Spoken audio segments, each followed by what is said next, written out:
Good morning, student and all the guardians. Welcome to our Jupiter Public Secondary School. As you know, that school are closed, so online classes are provided you. And today's topic is व्यंजन संधि. आज का जो हमारा topic है व्यंजन संधि का अभ्यास पार्ट 1 है. अभी मैंने आपको स्वर संधि के पार्ट 1 और 2 पढ़ाए, यानी कि स्वर संधि के जो एग्जाम्पल थे आपको प्रैक्टिस के लिए दिए थे पिछली जो वीडियोस थी मेरी प्रीवियस वीडियोस में. और आज हम व्यंजन संधि के विषय में पढ़ रहे हैं, यानी कि वैसे तो हम पहले पढ़ चुके हैं, लेकिन मैं एग्जाम्पल के द्वारा और समझाने का प्रयास कर रही हूँ आपको कि किस में कौन सी व्यंजन संधि है और कैसे पता चलता है. इसलिए आप इनको ध्यान से दें और मैं कुछ एक्सरसाइज यानी कि कुछ एग्जाम्पल भी आपको करने के लिए दूंगी, उन्हें भी आप करें. पहले इनको ध्यान से देखें कि किस शब्द में कौन सी संधि है. यहाँ सभी ये जो शब्द आपको दिखाई दे रहे हैं, सच्चरितम, हरिष्येते, सज्जन है, रामषष्ठ, तट्टिका, अधिष्ठाता, उड्डीयते. नेक्स्ट बागीश है, जगदीश है, षडानन है, सुवंत है, अजंत है, हरिम बंदे, त्वम पटसी, एतन मुरारी और चिन्मय. ये कुछ एग्जाम्पल हैं, इनको हम ध्यान से पढ़ेंगे. इनमें देखेंगे कि हम किस एग्जाम्पल में कौन सी संधि है, यानी कि होने को तो ये सभी कैसे हैं, व्यंजन संधि के एग्जाम्पल हैं. बट हम ये देखेंगे कि व्यंजन संधि में भी जैसे मैंने अलग अलग आपको पढ़ाई थी, इष्टुत्व संधि, इष्टुत्व संधि, जशत्व संधि और अनुस्वार संधि, परसवर्ण संधि, तो उनके अकॉर्डिंग देखेंगे कि हम इनमें से किस में कौन सी संधि है. तो ध्यान से देखेंगे बेटा, ठीक है. आइए देखते हैं. हमारा फर्स्ट एग्जाम्पल है सच्चरितम. ठीक है, यही है सच्चरितम. अब जैसे मैंने आपको पहले बताया था, इष्टुत्व संधि के विषय में बताया था मैंने. इष्टुत्व संधि का जो सूत्र था वो क्या था, आप बताएं. इष्टुत्व संधि उसके विषय में मैंने जो आपको पढ़ाया था उसमें बताया था इस्तो इष्टुष्णाश्चु, इस्तो इष्टुष्णाश्चु, यानी से हलंत, से सलेट वाला, और तय वर्ग के बाद यदि शय सलगम वाला और चय वर्ग हो तो उनके स्थान पर इंटरचेंज हो जाता है, यानी से का शय बन जाता है और चय वर्ग वो तय वर्ग का चय वर्ग बन जाता है. ये चय वर्ग हो तो वो तय वर्ग में कन्वर्ट हो जाएगा. तो देखिए हम देखते हैं, पहले यहाँ पे आ रहा है ये सच्चरितम. ठीक है, तो ये चय आ रहा है ना, यहाँ पे इष्टुत्व संधि में चय के स्थान पर कौन सा वर्ग होना है, तय वर्ग. तो ये हमें याद रखना है. देखिए ये यहाँ सच चय आ रहा है और उसके बाद भी चय आ रहा है, क्योंकि उसके बाद भी आना चाहिए चय वर्ग या तय वर्ग. तो देखिए ये चय वर्ग आ रहा है, तो यहाँ चय का क्या बन जाएगा, तय बन जाएगा बेटा. मतलब कि जो वर्ण होगा ना, यदि चय होगा, देखिए मैं एक बार और समझा देती हूँ आपको. जैसे चय, छय, जय, झय और अणय, तो इनके स्थान पर कौन से बन जाएंगे, ये बन जाएगा तय, थे, दे, धे और ने. ठीक है, और जो से और वो है वो भी देख लो आप. जैसे ये से सलेट का होगा तो इसके स्थान पर क्या हो जाएगा, इस्तो इष्टुष्णाश्चु, शय हो जाएगा. ठीक है, ये से का तो शय और चय का अगर चय आ रहा है तो तय, छय आएगा तो थे, जय का दे, झय का धे और न का न. ये कौन सी संधि में होगा, ओनली इष्टुत्व संधि की बात कर रही हूँ मैं अभी. तो देखिए ये जो एग्जाम्पल है हमारा जो सच्चरितम है, ये हमारा चय आ रहा है यहाँ पे, तो चय के स्थान पर इसको क्या कर देंगे, हम तय कर देंगे. सत प्लस चरितम, तो ये इसमें कौन सी संधि हो गई, इसके अकॉर्डिंग इष्टुत्व व्यंजन संधि. आपको ऐसे लिखना है, इष्टुत्व. ठीक है, इष्टुत्व व्यंजन संधि, हल संधि, इष्टुत्व हल संधि, इस तरह से लिख सकते हो आप पूरा. हल संधि, इष्टुत्व हल संधि, पूरा भी लिख सकते हो या इतना ही लिख सकते हो, इष्टुत्व संधि, हल संधि, इष्टुत्व संधि. ऐसे यहाँ देखो ये शय आ रहा है, तो इस शय का क्या बनना है, से बनना है. तो यहाँ पे इसका क्या हो जाएगा, हरिस सेते, हरिस ये आ गया, और शेते, हरिष्येते. तो इसमें भी कौन सी संधि है, इष्टुत्व संधि, इष्टुत्व हल संधि. ठीक है, अब है सज्जन. देखिए जय आ रहा है, तो मैंने बताया था आपको जय की जगह पर क्या बन जाएगा, यहाँ पे इसका दे बन जाएगा. जी हाँ, तो ये हो जाएगा सद प्लस जने, सज्जने, सद प्लस जने सज्जन है, ये भी इष्टुत्व संधि हो गई भाई हमारी, ठीक है ना। अब ये आपको इष्टुत्व संधि का समझ में आ गया होगा ना कि कैसे क्या बनना है। अब हम बात करते हैं दूसरी जो हमारी संधि थी, कौन सी थी, इष्टुत्व संधि, स्टुनास्तु। मैंने बताया था आपको स्टुनास्तु, और इससे संबंधित होता है वो इस्तो इष्टुनास्तु, इस्तो इष्टुनास्तु, यानी कि ये वाला स्टुनास्तु, या जो ये से वाला है ना, क्या कहते हैं, ये देखिए इसमें क्या होता है, स्टुनास्तु में, इसमें जब से अथवा ते वर्ग आता है, ते थे दे धे ने, से और ते के पहले या बाद में ते ये अथवा शे अथवा टे वर्ग आता है तो उनका इंटरचेंज हो जाता है। देखिए कैसे होता है, देखिए से का तो क्या बन जाएगा यहाँ पे, ये जो से आएगा इसका तो क्या बन जाएगा, शे, और ये जो ते वर्ग होता है, ते थे दे धे और ने, इसका किस में बदल जाएगा, ये टे ठे डे ढे और ने, इसमें बदल जाएगा। यानी कि जो से है वो तो षटकोण वाले शे में बदल जाएगा, और जो ते वर्ग है वो टे वर्ग में बदल जाएगा। वो किस में होगा, इष्टुत्व संधि में, ठीक है। तो अब देखिए इष्टुत्व संधि के उदाहरण देखिए। अब इसको, जैसे ये रामस षष्ठ है, ये शे षटकोण वाला है, तो इसको किस में चेंज कर देंगे हम, से सलेट वाली में, तो ये हो जाएगा हमारा रामस षष्ठ है।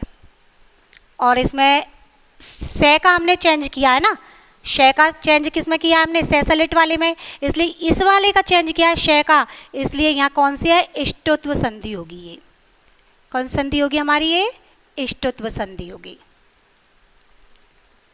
इस तरह से इष्टुत्व संधि होगी यहाँ पे। अब देखिए ये टे, मैंने टे वर्ग आए तो ते वर्ग में बदल जाएगा, तो यहाँ ये टे आ रहा है तो इसको किस में बदल देंगे हम, ते में, तत् टीका। ये कौन सी संधि हो गई यहाँ पे, इष्टुत्व संधि। ये भी इष्टुत्व का ही उदाहरण है, यानी कि यहाँ पे किसका चेंज हुआ है, यहाँ पे इसमें ते का टे में चेंज हुआ है। ये देखिए टे जो था उसको ते बना दिया, और जब संधि युक्त बनाएंगे तो ते का किस में हो जाएगा, टे में, ये तट्टी का, इस तरह से हो जाएगा। अधिष्ठाता, वही पहले वाला जो ऊपर वाला ये रामषष्ठ वाला किया था मैंने, उसी तरह से देखो अधिस, ये से हो जाएगा, ठा था, टे का किस में बदल जाएगा, ठे में, तो इसमें इसको अधिष्ठाता, इस तरह से हो जाएगा। ये चाहे इससे पहले आए या बाद में आए, ये दोनों चेंज हो जाते हैं, इसलिए इसको ध्यान रखें कि ये जो थे है ना, इसको टे होने पर ही ये होगा, या फिर इसको ऐसे भी कर सकते हैं हम, जैसे कि ये अधिस ना करके हम इसको ऐसे अधिश कर दें, और ये जो ठे वाला है ना उसको था में चेंज कर दिया, अधिष्ठाता, इस तरह से भी हो सकता है, और इस से को शय में भी बदल सकते हैं, ठीक है। अब आता है, क्योंकि ये जो से है ना, से में बदल भी सकता है, उड्डीयते, तो ये डे आ रहा है, देखिए डे का क्या बन जाएगा, दे, तो ये हो जाएगा हमारा उद डीयते, डीयते भी कर सकते हैं इसको, और डीयते भी कर सकते हैं, तो ये हो जाएगा उड्डीयते, दे को डे कर देते हैं। और यहाँ पे जो मैंने बताया अधिस प्लस थाता, ये से भी हो सकता है, ये अधिस से भी हो सकता है, और ये ठाता की जगह पर हमने थे था कर दिया ठे की जगह पर, ठीक है। इस तरह से इन दोनों में कौन सी संधि है, यही इष्टुत्व संधि है दोनों में।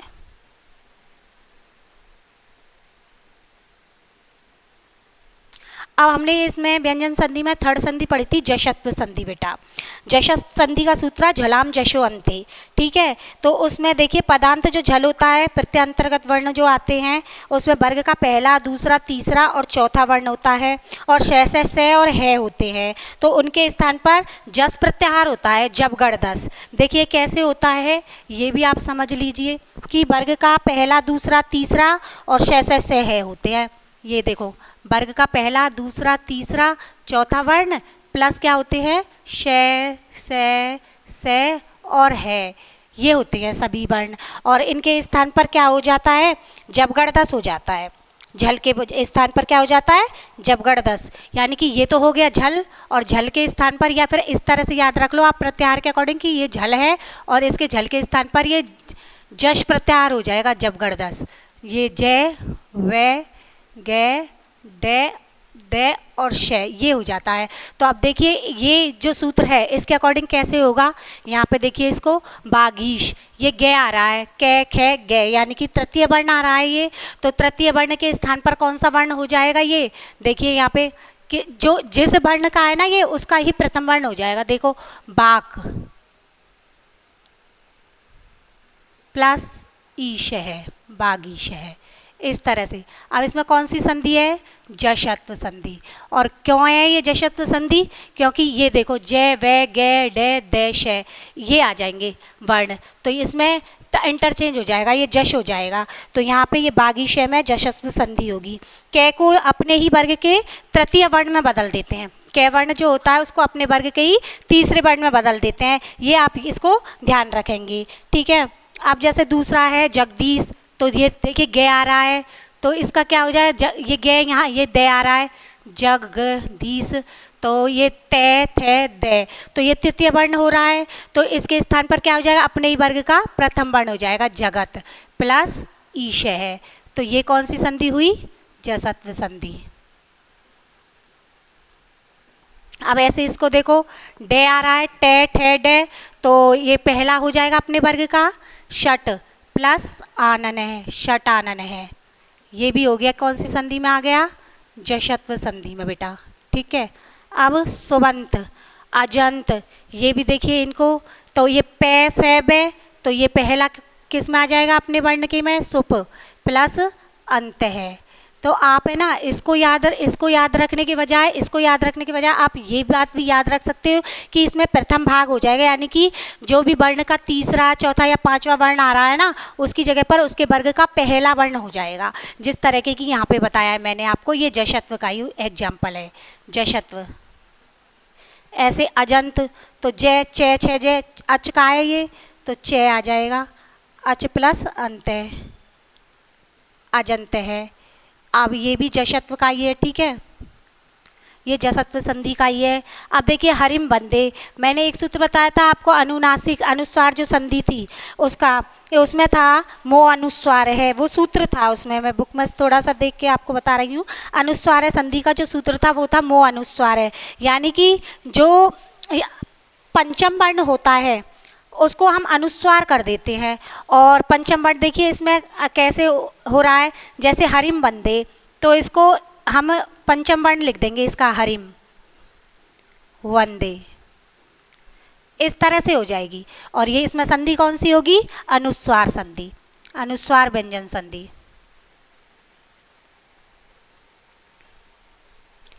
अब इसका देखो तम पठसी का भी वही तम, ये मैं यहाँ आ जाएगा और इधर हो जाएगा पठसी, इसमें भी अनुस्वार संधि है,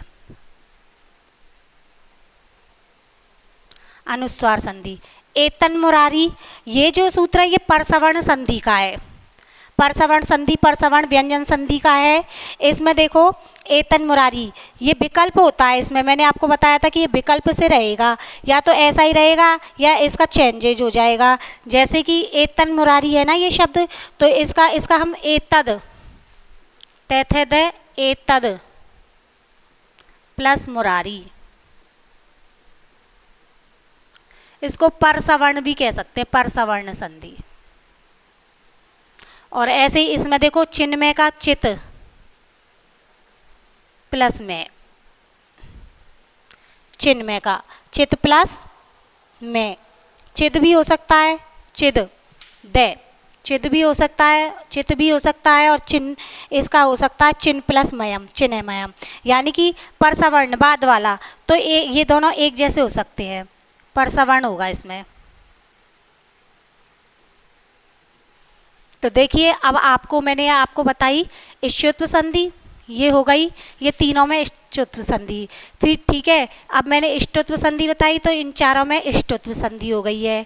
और यहाँ ये जशत्व संधि, तो ये वागीश से लेकर अजंत तक के ये जशत्व संधि के एग्जाम्पल हो गए, ये मौनुस्वार हो गई, और ये परसवर्ण संधि। इस प्रकार से हमने 5 संधियों के विषय में आपको बताया था, 5 व्यंजन संधि होती है उनको। एक वो सूत्र होता है बाशरी, उसमें विकल्प होता है, तो उसके अकॉर्डिंग वही भी रह सकता है और संधि भी हो सकती है उसमें। इस तरह से आपको ये सारे समझ में आ गए होंगे।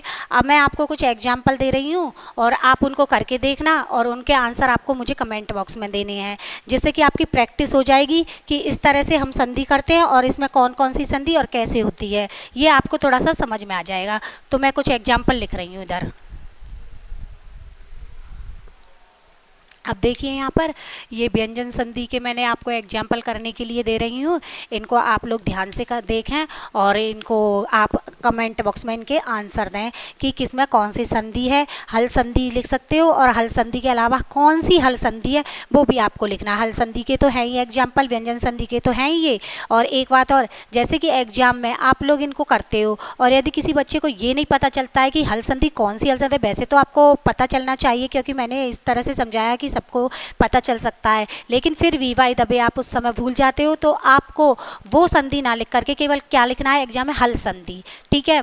लेकिन जो हमारा ऑनलाइन एग्जाम होगा उसमें आपको 4 ऑप्शंस दिए जाएंगे, उनमें आपको वही टिक करना है जो जो संधि है, जैसे कि जशत्व संधि, श्चोत्व संधि, ष्टुत्व संधि, अनुस्वार संधि, परसवर्ण संधि, जो भी संधि उसमें है वही आपको टिक करना है। ये मैं जो आपकी बात कर रही थी एग्जाम की, वो बोर्ड एग्जाम के बारे में मैं आपको बता रही थी। जैसे 10th वालों का जो बोर्ड एग्जाम होता है या 9th वाले जो एग्जाम देते हैं हाफ ईयरली या एनुअल एग्जाम, तो उसके लिए मैं ये बता रही थी। वैसे तो करेक्ट आंसर ही होना चाहिए, अगर नहीं आता है तो आप मुझे दोबारा क्लास में आने पर पूछ सकते हो जब स्कूल ओपन होंगे। तो देखिए ये एग्जाम्पल है, बागमूलम, तन्मात्रम, तदाकर्ण्य, अहम धावामी, सत्यम वद, दिग्गज है, मट्टिका, रामष्टिकते, बागीश्वरी, एतद्वचनम, चेतः च, तज्जलम, शांगिंजय। तो ये सारे जो एग्जाम्पल मैंने दिए हैं, ये 5 जो व्यंजन संधि हैं हमने जो पढ़ी थी उन सब में से ही ये एग्जाम्पल है। इस तरह से आप इनको लिखेंगे कमेंट बॉक्स में। सभी बच्चे 8th 9th 10th वाले सभी बच्चे इसको अटेंड करेंगे और इनको क्वेश्चन के आंसर कमेंट बॉक्स में देंगे, मुझे बहुत अच्छा लगता है। और आप जब इनको कमेंट बॉक्स में इनके आंसर दोगे तो मैं ज़रूर आपको रिप्लाई करूँगी। Thank you.